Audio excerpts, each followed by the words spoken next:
Telugu cinema రంగంలో top comedian hero Allari Naresh, యువ heroine Faria Abdullah, Bigg Boss Telugu fame Ariyana Glory, Gautami, Vennela Kishore వీరందరూ కలిసి నటించిన చిత్రం ఆ ఒక్కటి అడక్కు.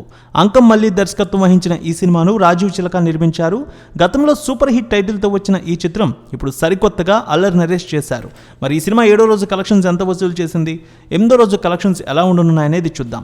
సమాజంలో పెళ్లి పేరుతో జరుగుతున్న అరాచకాలు, అక్రమాలను పాయింట్గా తీసుకుని కామెడీ చిత్రంగా ఈ సినిమాను రూపొందించారు. ఈ సినిమాలో యువ సీనియర్ నటీనటులు, ప్రతిభావంతులైన టెక్నీషియన్స్ వర్క్ చేశారు. ఈ సినిమా అన్ని ఖర్చులు, ప్రమోషనల్ వ్యయంతో కలిపి 25 కోట్ల రూపాయలతో నిర్మించినట్టు తెలుస్తోంది.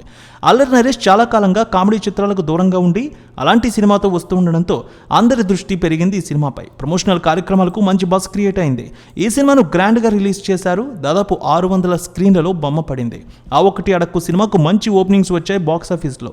ఆ ఒకటి అడక్కు తొలి రోజు రెస్పెక్టబుల్ కలెక్షన్స్ నమోదు చేసిందనే చెప్పాలి.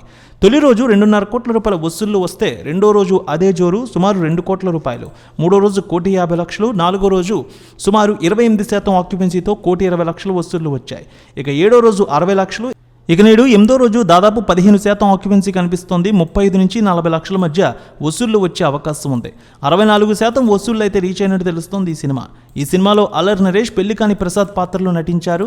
వయసు ముదురుతున్నా పెళ్లి చేసుకోవడానికి అమ్మాయి దొరక్క ఇబ్బంది పడే యువకుడి పాత్రలో అల్లరి నరేష్ నటించారు. ప్రస్తుతం పెళ్లి అనేది ఓ బర్నింగ్ టాపిక్. ఏళ్లు గడిచినా పెళ్లి కాకపోవడం ఒక సమస్య అయితే ఈ సమాజానికి సమాధానం చెప్పుకోలేకపోవడం మరొక సమస్య. ఈ పాయింట్ ఆధారంగా అల్లరి నరేష్ ఆ ఒకటి అడక్కు మూవీ తెరకెక్కింది. ఫస్ట్ హాఫ్ అయితే అద్భుతంగా ఉందనే టాక్ అయితే వచ్చింది. దర్శకుడు పెళ్లిని బిజినెస్గా మార్చేసిన విధానం గురించి, పెళ్లి విషయంలో మ్యాట్రిమోనీ సైట్స్ పాటించే పద్ధతులను కామెడీగా చెప్పే ప్రయత్నం అయితే చేశారు. పెళ్లి కాని ప్రసాద్ పాత్రలో అల్లరి నరేష్ అద్భుతంగా నటించారు. హీరోయిన్ ఫరియా తన క్యూట్ యాక్టింగ్తో మెప్పించింది. వెన్నెల కిషోర్, వైవా, హర్ష తమదైన కామెడీ టైమింగ్తో ఆకట్టుకున్నారు సినిమాలో. ఫస్ట్ హాఫ్ కామెడీ యాంగిల్లో అదరగొట్టేసింది. సెకండ్ హాఫ్ని కూడా కామెడీతో ఆరంభించిన దర్శకుడు సీరియస్ ఇష్యూపై కథని మరిచారు.